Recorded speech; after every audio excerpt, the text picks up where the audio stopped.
আপনাদের মসজিদে ইমাম সাহেব সূরা ফাতিহা কত বছর ধরে পড়ে? মসজিদের প্রতিষ্ঠা থেকে। হ্যাঁ, মসজিদের প্রতিষ্ঠা থেকে। আমি আর আপনি প্রতিদিন বালেগ হওয়ার দিন থেকে আজ পর্যন্ত প্রতিদিন পড়ছি 32 বার করে। কয়বার? 32 বার। গতকালকে পড়ছি কতবার? এর আগের দিন, এর আগের দিন, এর আগের দিন। তো কালকে ফজরে মসজিদের ইমাম সাহেবকে গিয়ে বলবেন, হুজুর এক সূরা প্রত্যেকদিন পড়েন, কিনা আর ভালো লাগে না। হ্যাঁ? আচ্ছা, কালকে পড়ার সময় কি কারোর বিরক্তি লাগবে? হ্যাঁ? কোনোদিন কি বিরক্তি লাগছে? আচ্ছা, এর বিপরীতে একটা গান বলেন তো যেটা 10 বছর একটানা চলতেছে বাজারে। একটা কবিতা বলেন যেটা 20 বছর একটানা চলতেছে বাজারে। আমাদেরটা কত বছর চলে? এই জন্য কোরআনের একটা সিফাত আছে, লাম ইউখলাক, লাম ইউখলাক, এটা কখনো পুরাতন হয় না। এটা কখনো কি হয় না বলেন? এটা কখনো, এটা আলী রাদিয়াল্লাহু তাআলা হাদিসের লম্বা হাদিসের এক টুকরা, লাম ইউখলাক, এটা কখনো কি হয় না, এটা কখনো পুরাতন হয় না। ওয়ালাম তাসমা বিহিল উলামা, উলামা কখনো এটা পড়তে পড়তে বুঝতে বুঝতে কখনো পরিতৃপ্ত হয় না। সুবহানাল্লাহ বলেন। এটা কখনো কি হয় না, এটা কখনো পরিতৃপ্ত হয় না। এই জন্য সূরা ফাতিহা গত জীবন ভর পড়েছি প্রতিদিন 32 বার করে। আমরা ছোটরা পড়ছি 32 বার, আমাদের জাফর সাহেব হুজুর তারা প্রতিদিন পড়ছে 60 বার। যারা ওবিন ছাড়ে না, যারা ইরশাদ ছাড়ে না, যারা তাহাজ্জুদ ছাড়ে না, এরা আরো কতবার পড়ে? এই যে দুই বুজুর্গ বসা, এই এক বুজুর্গ, আরেক বুজুর্গ বসা, আরেক বুজুর্গ বসা, নোয়াখালীর সব বুজুর্গ একসাথে। আমরা পড়ি 32 বার। আমরা পড়ি কতবার? আচ্ছা, যেই সূরাটা প্রতিদিন 32 বার পড়া হয়, আচ্ছা 70 বছর বয়সে কথা 72 বছর বয়সে,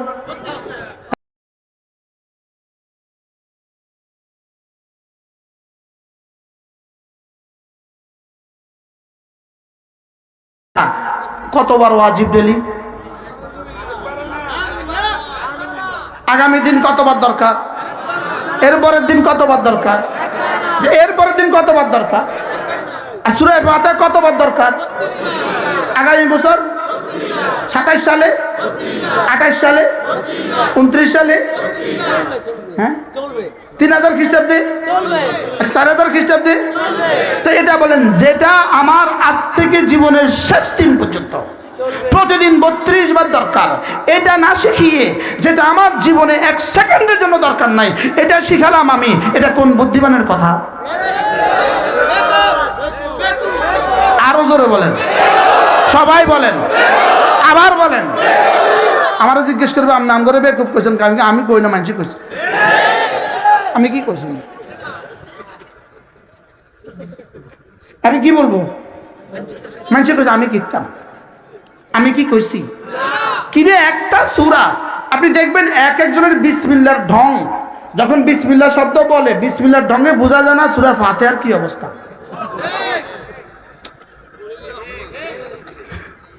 বিসমিল্লাহ, বিসমিল্লাহির রহমানির রহিম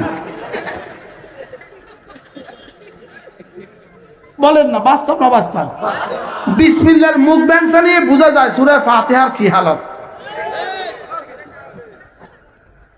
কি কয়? ও বিসমিল্লাহির রহিম, কারণ জীবনের প্রথম দিন কইছে, এর আগে আর কোনদিন কয় না। কি এই জাতির কি হবে আমারে বুঝান, যে জাতির বিসমিল্লাহর এই অবস্থা, যে জাতির বিসমিল্লাহর এই অবস্থা। এখন এটা শুনলেই বলবে জঙ্গিবাদ, এটা শুনলেই কি বলবে বলেন? জঙ্গিবাদ। হ্যাঁ, এটা শুনলেই বলবে জঙ্গিবাদ। আল্লাহর কসম, আমরা জঙ্গিবাদ নই, আমরাই এ দেশকে ভালোবাসি। বলেন, আমরাই এ দেশকে ভালোবাসি। বলেন, আমরাই এ দেশকে ভালোবাসি। এজন্য আমরাই এ দেশের মাটি ও মানুষকে ভালোবাসি। আমাদেরকে বলে এরা চাঁদা তোলে, এরা চাঁদা তোলে, তাই বলি হ্যাঁ আমরা চাঁদা তুলি, তবে চাঁদা তোলে না কে? বাকি পার্থক্য হইল আমরা চাঁদা তুলে আপনাদের বাচ্চাদের মুখে লোকমা তুলে দেয়, আর ওরা চাঁদা তুলে বিদেশে বাড়ি বানায়। এক্সকিউজ মি, তাহলে চান্দা টান্দা দুই চান্দা, বলে চান্দা চান্দা কয় চান্দা? এক চান্দা কি হয়? গতকালকে আমি নোয়াখালী দাগন বইয়া বলছিলাম, আচ্ছা আমেরিকার কেউ কি বাংলাদেশে বাড়ি বানায়? তো একজনে পাগল হয়েছে নাকি, পাগল হয়েছে নি? আমেরিকার কেউ বাংলাদেশে বাড়ি বানায়? তো আমেরিকার কেউ বাংলাদেশে বাড়ি বানালে পাগল হয়েছে নাকি? তো বাংলাদেশি পাসপোর্টদারি কেউ আমেরিকা গিয়ে বাড়ি বানালে বুদ্ধিজীবী হইতো কেন? হ্যাঁ জোরে বলেন। আমরা কোথাও পাগল, আমি কিছু নেই কি ভাই? এই জন্য বলেন ইসলাম সর্বকালের সর্বশ্রেষ্ঠ নাম। বলেন আলহামদুলিল্লাহ। এই জন্য হযরত সিদ্দিক আকবর রাদিয়াল্লাহু তাআলা বলেন ইসলাম একজন মানুষের নিয়ামতের জন্য যথেষ্ট। اليوم أكملت لكم دينكم وأتممت عليكم نعمتي ورضيت لكم الإسلام دينا। আমি আজকের দিন তোমাদের জন্য দিনকে পরিপূর্ণ করে দিলাম, দিনকে পরিপূর্ণ করে দিলাম। اليوم أكملت لكم دينكم, তোমাদের দিনকে পরিপূর্ণ করে দিলাম। وأتممت عليكم نعمتي, আমার দেওয়া নিয়ামতকে তোমাদের উপরে পরিপূর্ণ করে দিলাম। আমি আমার নিয়ামতকে পরিপূর্ণ করে দিলাম। ইসলাম শ্রেষ্ঠ নিয়ামত, শ্রেষ্ঠ নিয়ামতকে আমি পূর্ণতা দিয়ে দিলাম। সুবহানাল্লাহ, আল্লাহু আকবার কাবীরা। এই জন্য ইসলামের হার হার জুজে আমরা খুশি, হার হার অংশে আমরা খুশি। ইসলামের হার হার জুজ আমাদের জন্য, হার হার জুজ আমাদের জন্য রহমত। ইসলামের ঈমান রহমত, ইসলামের নামাজ রহমত, ইসলামের রোজা রহমত, ইসলামের হজ রহমত, ইসলামের যাকাত রহমত, ইসলামের প্রতিটা বিধান রহমত, ইসলামের জিহাদ রহমত। বলেন রহমত। এজন্য কোরআনে কারীমের সূচনা করেছে বিসমিল্লাহির রহমানির রহিম। জালালউদ্দিন সুয়ুতী রাহমাতুল্লাহ তার বিখ্যাত কিতাব আল ইতকানের মধ্যে লিখেছেন বিসমিল্লাহ দিয়ে কোরআনে কারীম কেন লেখা শুরু হলো, বিসমিল্লাহ দিয়ে কোরআনে কারীম কেন লেখা শুরু হলো। তিনি বলেন এটা দিয়ে বোঝানো হলো বিসমিল্লাহির রহমানির রহিম। রহমান সিফত কেন নিলেন এখানে, রহিম সিফত কেন নিলেন? যেন রব বুঝালেন কোরআনে কারীমের প্রতিটা অংশই তোমার জীবনের জন্য রহমত। কোরআনের প্রতিটা অংশ আমার জীবনের জন্য কি? এজন্য বলেন আমার ঈমান রহমত। লা ইলাহা ইল্লাল্লাহ, লা ইলাহা ইল্লাল্লাহ, লা ইলাহা ইল্লাল্লাহ, লা ইলাহা ইল্লাল্লাহ, লা ইলাহা ইল্লাল্লাহ। عن أبي درداء رضي الله تعالى عنه أنه قال قال رسول الله صلى الله عليه وسلم من قال لا إله إلا الله 100 مرة لم يبعثه الله يوم القيامة إلا ووجهه كالقمر في ليلة البدر أو كما قال عليه الصلاة والسلام। আল্লাহ নবী ইরশাদ করেন, ও আমার উম্মতেরা শুনো, তোমাদের মধ্যে যদি কেউ প্রতিদিন 100 বার কালিমা তয়্যিবা পড়ো, আমি নবী কথা দিলাম আল্লাহ তাআলা তাকে হাসরের ময়দানে তুলবেন না, অবশ্যই তুলবেন। তার চেহারা হবে পূর্ণিমার চাঁদের মতো। পড়বো তো ইনশাআল্লাহ, নিয়ত পাক্কা। প্রতিদিন কতবার? 100 বার। এক নিঃশ্বাসে একবার। বলেন কয়বার? কালিমায়ে তয়্যিবা পড়তে 3টা অঙ্গ ব্যবহার হয়, 3টা অঙ্গ ব্যবহার হবে। 1 নম্বরে দিল ব্যবহার হবে, 2 নম্বরে জবান ব্যবহার হবে, 3 নম্বরে কান ব্যবহার হবে। কানের কাজ কি? ধ্যানের সাথে শোনা। জবানের কাজ কি? শুদ্ধ করে বলা। দিলের কাজ হলো 3টা। কি বলেছ, কেন বলেছ, কার জন্য বলেছ, এটা ভাবতে থাকা। সুবহানাল্লাহ। বলেন কি, কেন, কার জন্য? তাহলে বেশি তাড়াহুড়া করলে 3 কথা ভাবার আর সময় থাকে না। কি ভাবতে হবে? কয়টা? কি কি কি, কেন, কার জন্য। 1 নম্বর হলো কি বলেছ, 2 নম্বর হলো কার জন্য বলেছ, 3 নম্বর হলো কেন বলেছ, 4 নম্বর হলো কিভাবে বলেছ। কি, কেন, কার জন্য, কিভাবে। সুবহানাল্লাহ। বলেন কি? লা ইলাহা ইল্লাল্লাহ, আল্লাহ ছাড়া কোনো মাবুদ নাই, আল্লাহ ছাড়া কোনো মাবুদ নাই। আমি যখন জবানে এটা বলবো, আমার দিলে যেন এই কথা থাকে, লা ইলাহা ইল্লাল্লাহ। 2 নম্বর হলো কার জন্য বলেছ, আল্লাহ আমি আপনার জন্যই বলেছি। কার জন্য? ইন্না সলাতি ওয়া নুসুকি ওয়া মাহইয়ায়া ওয়া মামাতি লিল্লাহি রাব্বিল আলামিন। আমার জীবনের সব শুধুই তোমার জন্য। বলেন, আমার জীবনের সব শুধুই রব্বুল আলামিনের জন্য। আমার বলা তোমার জন্য, আমার শোনা তোমার জন্য, আমার জিকির তোমার জন্য, আমার নামাজ তোমার জন্য, আমার রোজা তোমার জন্য, আমার ওয়াজ তোমার জন্য, আমার ব্যবসা তোমার জন্য, আমার বিয়ে তোমার জন্য, আমার বাচ্চা জন্মানো এটাও তোমার জন্য। আমাদের এক বুজুর্গ আছেন হযরত মাওলানা তারেক জামিল দামাত বারাকাতুম, তিনি বলেন তো বাচ্চে জানো তো আল্লাহ কি খাতার। কি বলে? আরে আল্লাহর জন্যই বাচ্চা হওয়া। আরে সুবহানাল্লাহ বলো। বলো বিয়ে করো আল্লাহর জন্য। বিয়ে করবো কার জন্য? বাচ্চা হওয়াবো তো কার জন্য? ফাসাল্লি লিরাব্বিকা ওয়ানহার, ফাসাল্লি লিরাব্বিকা ওয়ানহার। তোমার জীবন যেন হয় আমাকে ঘিরে, তোমার জীবন যেন হয় শুধুই আমার জন্য, তোমার জীবন যেন হয় আমার জন্য। বলেন, আমার জীবন কার জন্য? তাহলে এই শব্দ ঠিক করেন, আল্লাহর জন্য। আমার নামাজ, আমার রোজা, আমার দান খয়রাত, আমার সাদাকাত, আমার জিকির কার জন্য? আল্লাহর জন্য।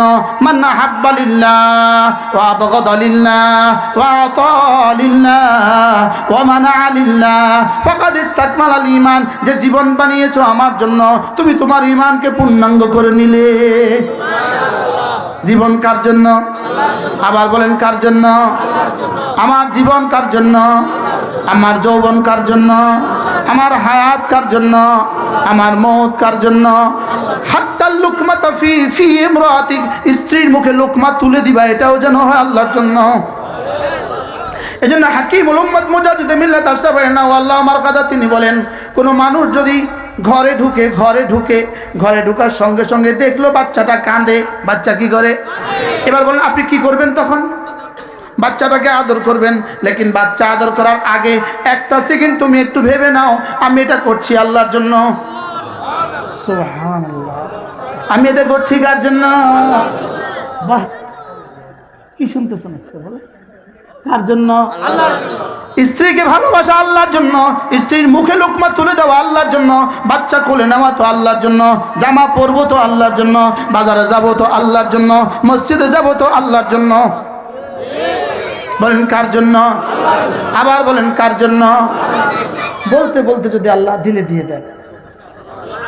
আমরা আছি আলা খাতারিন আযীম, আমরা আছি আলা খাতারিন আযীম। বক্তারা কোথায় আছি? আলা খাতার আযীম, আলা খাতারিন আযীম। আমার পীর ও মুর্শিদ হযরত মাওলানা সুলতান আহমদ নানুপুরি রহমতুল্লাহি আলাইহি হুজুর বলতেন, মসজিদের জানালা খুলেছো তুমি, আরে রুমের জানালা কাটছো আলো বাতাস আসার জন্য, লেকিন তুমি মনে মনে নিয়ত করছো মসজিদ থেকে আজান আসার জন্য। এবার কেমন হবে? এবার হয়ে গেছে আল্লাহর জন্য। সুবহানাল্লাহ। আলো বাতাস কি বন্ধ না? বন্ধ না? আছে। হ্যাঁ, হুজুর বলেন যে একজন কৃষক জমিনে লাঙ্গল দিছে, লাঙ্গলের ফলে একটা চিংড়ি বের হয়ে আসছে, চিংড়ি কাদা মাটিতে চিংড়ি বের হয়ে আসছে। এবার লোকটা বড় খুশি, চিংড়ির ঘুপ ধরে দৌড় দিছে বাড়ির দিকে। পথে আরেক বেটা বলে, এটা কি? বলে এটা চিংড়ি। পেয়েছো কোথায়? লাঙ্গলের ফলা। এবার ওই বেটা লাঙ্গল লইয়া খেতে গেছে গা চিংড়ির লেগা। কবে আসবে চিংড়ি? বুঝেন না? এবার চিংড়ি আসবে কবে? আবার আল্লাহ ভালো জানে। আরে চিংড়ি আসবে না, সন্ধ্যা পর্যন্ত খালি লাঙ্গল দিছে, লেকিন চিংড়ি আর নাই। আরেক বেটাকে তুমি চিংড়ি লাঙ্গল দিছো কি লেগা? চিংড়ির লেগা। বেকুব, চিংড়ির লেগে কেউ লাঙ্গল দেয়? লাঙ্গল দিতে হয় চাষের জন্য, চিংড়ি থাকলে আসে। ওয়াজ করতে হয় আল্লাহর জন্য, হাদিয়া থাকলে আসে। জি আসতে বলেন, আসতে। ওয়াজ করতে হয় কার জন্য? চিংড়ি থাকলে। বলেন না, চিংড়ি থাকলে কি? আর যদি চিংড়ির জন্য ওয়াজ করে? বেকুব। আসতে করেন, বেকুব।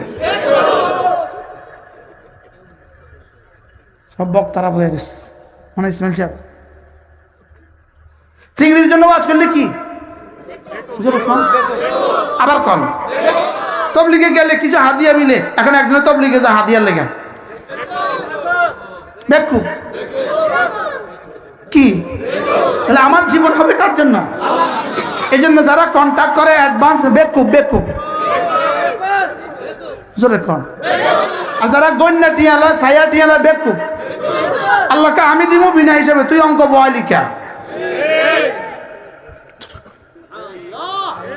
কি? আল্লাহ কি কর? আল্লাহকে আমি দিব বিনা হিসাবে, তুই অঙ্ক বয়ালিকা। হ্যাঁ জোরে কন। বেকুব বেকুব বেকুব। আল্লাহকে আমি দিতাম হীরা, তুই মাটি দিলি কে? আমি দিতাম হীরা, বলেন তুই মাটি নিলি কে? ফজাইলে সাদাকাতের মধ্যে এক আজীব কিচ্ছা লিখছে, আজীব ঘটনা। এক নওজওয়ান, তারা 3 ভাই। তারা কয় ভাই? 3 ভাই। তো তাদের মা অসুস্থ হয়ে গেছে। 2 ভাই বললো আমরা মার সেবা করতে পারবো না, আমরা ব্যস্ত। আমি এই ঘটনাটা পড়ছি আনোয়ার খান মডেল হসপিটালে, আমার মা হাসপাতালের বেডে, আর আমি হাসপাতালের মসজিদে বসে বসে পড়ছি। আল্লাহ আজকে দিলে আমার এই সবক তুমি। কি বলছে? 2 ভাই কি বললো? এক ভাই বলতেছে আমি খেদমত করি। এই ভাই মার খেদমত করে। রাতের বেলায় স্বপ্নে দেখলেন একজন এসে 100 দিনার দিল, স্বপ্নের মধ্যে 100 দিনার দিয়ে দিল। বলল এটা তুমি খরচ করবা, তুমি তোমার মায়ের খেদমত করো, আমরা তোমার খেদমত করছি, 100 দিনার। তো এই যুবক জিজ্ঞেস করবো হালবুরে কফিহে, এর মধ্যে কি বরকত দেয়া হবে? তো বলে লা লা লা, না বরকত নাই, এটার মধ্যে কি নাই। দ্বিতীয় দিন আবার স্বপ্নে দেখলো একজন এসে 10 দিরহাম দিল, 10 দিরহাম দিয়ে বললো এটা ধরো তুমি খেদমত, এটা তোমার পুরস্কার। এটার মধ্যে কি বরকত হবে? না না, এটার মধ্যে বরকত নাই। যুবক বললো এটা তাহলে আমার দরকার নেই। আগের দিন 100 নিল না, আজকে কত নিল না। এবার পরের দিন স্বপ্নে দেখলো 1 দিরহাম দিছে, 1 দিরহাম। ধরো 1 দিরহাম দিলাম। হালবুরে কফিহে, এর মধ্যে কি বরকত হবে? হ্যাঁ না। আচ্ছা তাহলে দাও। সুন্দর করে 1 দিরহাম লয়ে গেছে গা। নিয়া বাড়িতে যাওয়ার পথে দেখে যে একটা নদীর পাড়ে একজন একটা মাছ উঠেছে জালে। ভাই মাছটা কত? 1 দিরহাম। ভাই ধরো 1 দিরহাম দিয়ে দিচ্ছে। এবার মাছটা নিয়ে আসছে, মাছটা নিয়ে বিবিকে বলছে মাছটা কুটো, রান্না করো, আমি গোসল করে আসি। বিবি কাটছে মাছটা, দেখে যে পেটের ভিতরে একটা হীরার টুকরা। ব্যাস, স্বামী এবারও গোসল করে আসছে, খেতে বসছে, মাছ দিছে, 1 প্লেটে মাছ আর 1 প্লেটে হীরার টুকরা। কি ভাই 1 দিরহামের মধ্যে কি হয়ে গেছে? বাদশাহ হারুন রশিদের দরবারে, বাদশাহ হারুন রশিদ যখন প্রতিদিন সভাসদে উঠতেন, সংসদে উঠতেন, উঠার পথে ঘরে ঢুকার পথে 2টা ভিক্ষুক দাঁড়িয়ে থাকতো। এক ভিক্ষুক বলতেন বাদশাহজি আমাকে কিছু দান করেন, আরেক ভিক্ষুক বলতো আল্লাহ আমাকে কিছু দান করো। বাদশাহ করতো কি? প্রতিদিন বাদশার সিদ্ধান্ত, যে বলে বাদশাহ আমাকে দান করো তাকে 2টা স্বর্ণ মুদ্রা দিয়ে দেয়। কয়টা স্বর্ণ মুদ্রা? 2টা। আর যে বলতেছে আল্লাহ আল্লাহ আমাকে কিছু দান করো, তাকে একটা মুরগি ভাজি করে একটা মুরগি দিয়ে দেয়। কি দেয়? 2টা স্বর্ণ মুদ্রার দাম হলো 200 মুরগি, 2000 মুরগি, 2 লাখ মুরগি। আর একটা মুরগি হইলো মুরগি। বুঝেন না? প্রত্যেকদিন যে আল্লাহর কাছে চায় তারে কি দেয়? একটা মুরগি।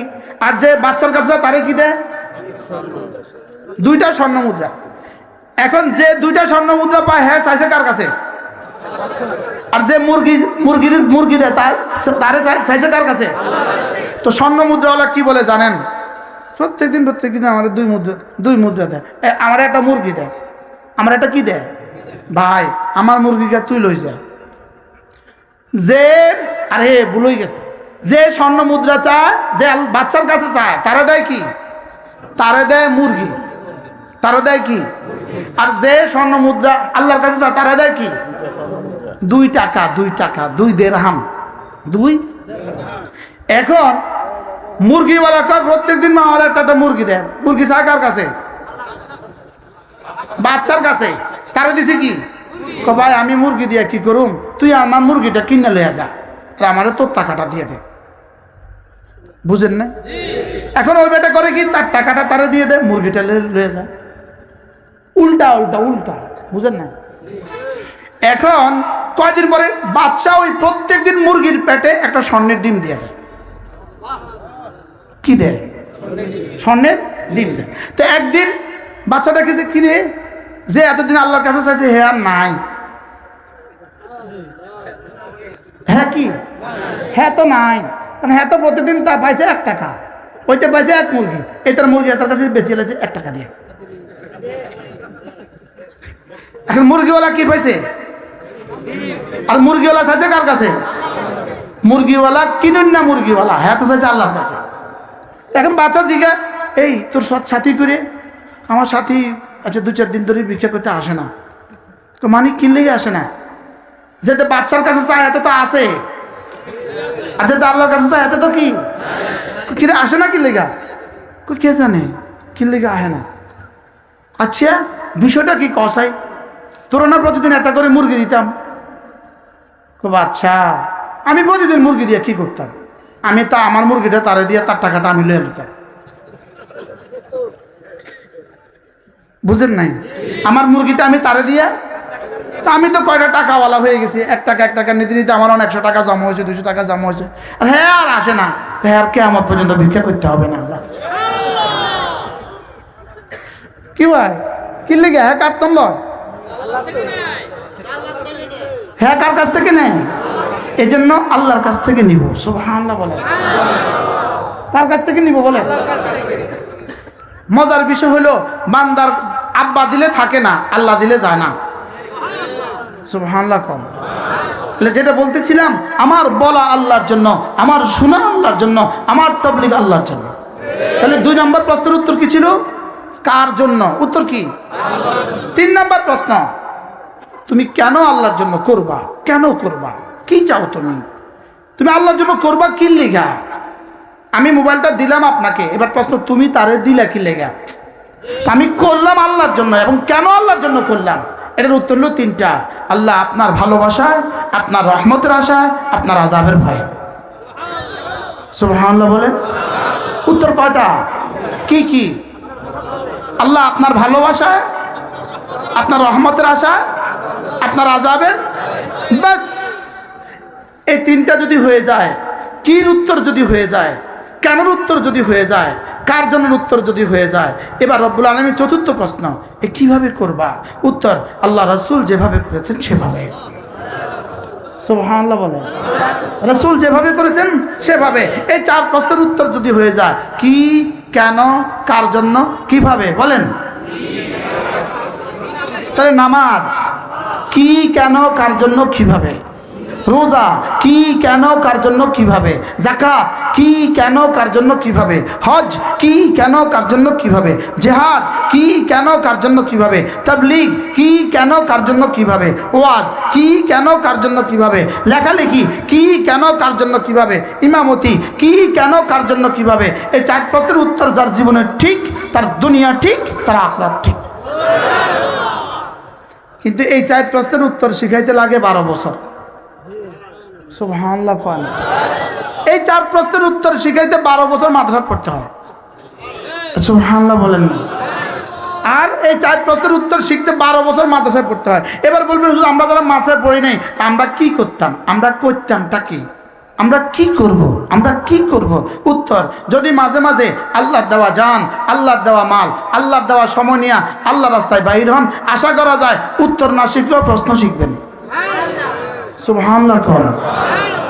এরপরে হলো যদি সুযোগ থাকে হক্কানি রব্বানি কোন আল্লাহ ওয়ালাদের মজলিসে যদি মাঝে মাঝে যান, হক্কানি রব্বানি কোন আল্লাহ ওয়ালাদের দরবারে যদি মাঝে মাঝে যান, তো ইনশাআল্লাহ এই 4 প্রশ্নের উত্তর ঠিক হবে। সুবহানাল্লাহ বলে না। তাহলে কয়টা পাইলাম? 3টা। কি কি? মাদ্রাসা, তাবলীগ, হক্কানি রব্বানি, আল্লাহ ওয়ালাদের দরবার। এই 3টার সাথে যদি আপনার যোগাযোগ না থাকে, তা আপনার 4র্থ নম্বরের যোগাযোগ হবে শয়তানের সাথে। 4র্থ নম্বরের যোগাযোগ কার সাথে? ফেসবুকের সাথে, ইউটিউবের সাথে, শয়তানের সাথে। তা আপনার পীর হবে ফেসবুক শরীফ। আপনার পীর হবে কি? ইউটিউব শরীফ হবে আপনার পীর। তো ইউটিউব শরীফে আহলে কোরআন, ইউটিউব শরীফে আহলে হাদিস, ইউটিউব শরীফে আহলে খবিস। কি ভাই? তাহলে আপনি কি এই তিন দলের সাথে যোগাযোগ রাখবেন তো ইনশাআল্লাহ? কি কি কি কি? এখন কেউ যদি মনে করে আমার আর মাদ্রাসা লাগবে না, তো হ্যাঁ অবস্থা হলো আমি গামছা বিক্রি করি তবে ফ্যাক্টরিয়াল লাগবে না। বুঝে নাই? তাবলীগ করে কিন্তু মাদ্রাসা লাগবে না, এর অর্থ কি? জোরে কয় না। গামছা বিক্রি করে কিন্তু কি লাগবে না? ফ্যাক্টরি ছাড়া গামছা বিক্রি করবেন যতদিন, ওলামা ছাড়া তাবলীগ করলে হেদায়েত পাবেন ততদিনে। তো ফ্যাক্টরি ছাড়া গামছা বেচবেন আপনি কতদিন? এই 2 দিন আর কি, তারপরে তো শেষ। বুঝে না কথা?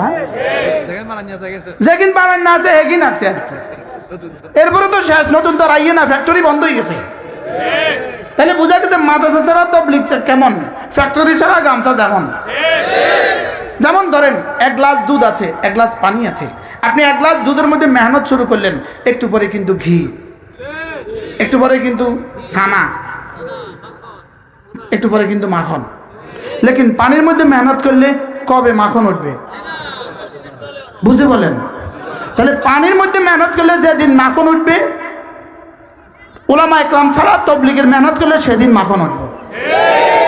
অর্থ কি? কিয়ামত পর্যন্ত উঠবে না। কিয়ামত পর্যন্ত কি? তাহলে কার সাথে তাবলীগ করবো? এই জন্য স্লোগান তুলেন, মুসলমান আমার নাম, তাবলীগ আমার কাম। যেই তাবলীগের সাথে আছেন উলামা ইকরাম। আবার বলেন,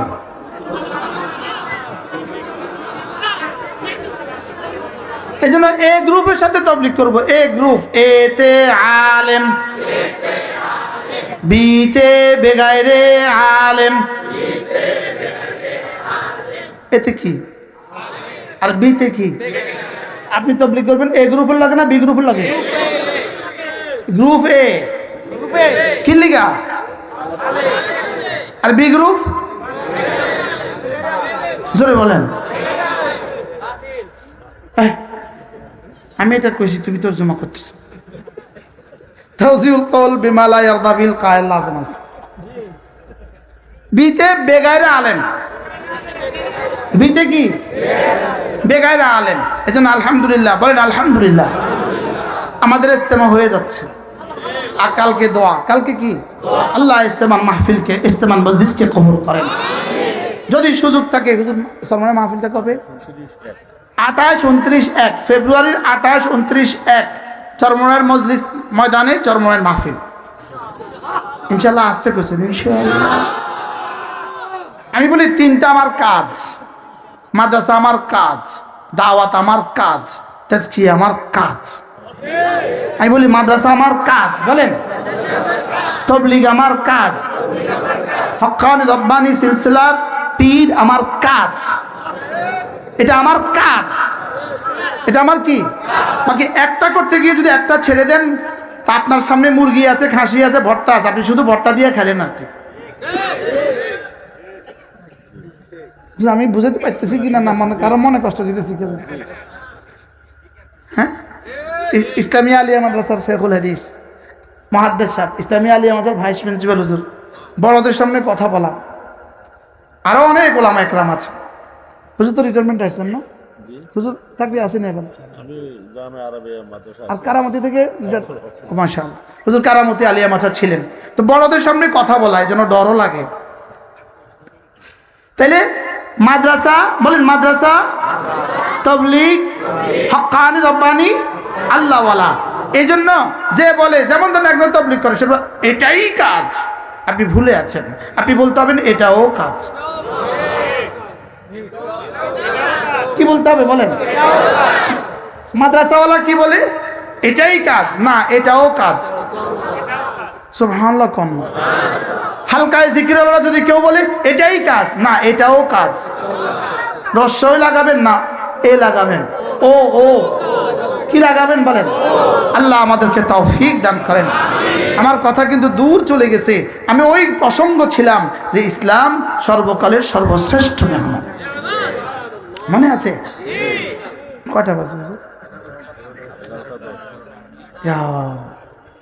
আল্লাহ তাআলা মেহেরবানি করে আমাদের সকলকে কথাগুলো বোঝা মানা সহজ করে দেন। তাহলে ইসলামের পূর্ণাঙ্গ ইসলামের মধ্যে আপনি কত অংশ ধরবেন? সবটা না, কিছু কিছু। জোরে বলেন। তাহলে নামাজ, রোজা, হজ, যাকাত, পর্দা, জিকির ওয়াজ আজকার কিছু ধরবেন না, সবটা ধরবেন। 5টা ছাড়া কিন্তু বিদেশে যাওয়া যায় না। 5টা ছাড়া কিন্তু বিদেশে যাওয়া যায় না। Passport, visa, ticket, passport, visa, dollar, ticket, বিমান। এতক্ষণ পরে যে এটা বুঝতে বুঝতে এত দেরি লাগে। বলেন পাসপোর্ট, ভিসা, ডলার, টিকিট, বিমান। 5টা ছাড়া কিন্তু বিদেশে যাওয়া যায় না। এবার জি আসতে হয়ে গেছে। বলেন কয়টা লাগে? বলেন কি কি? এবার 5টা ছাড়া কিন্তু জান্নাতে যাওয়া যায় না। কালিমা, নামাজ, রোজা, হজ, যাকাত। 5টা ছাড়া কিন্তু বিল্ডিং হয় না। রড, সিমেন্ট, বালি, পানি, ইট। হ্যাঁ, তাহলে বোঝা গেছে ফজর, জোহর, আসর, মাগরিব, এশা ছাড়া জান্নাতে যাওয়া যায় না। সুবহানাল্লাহ। আপনি কিন্তু মেয়ে বিয়ে দিবেন না।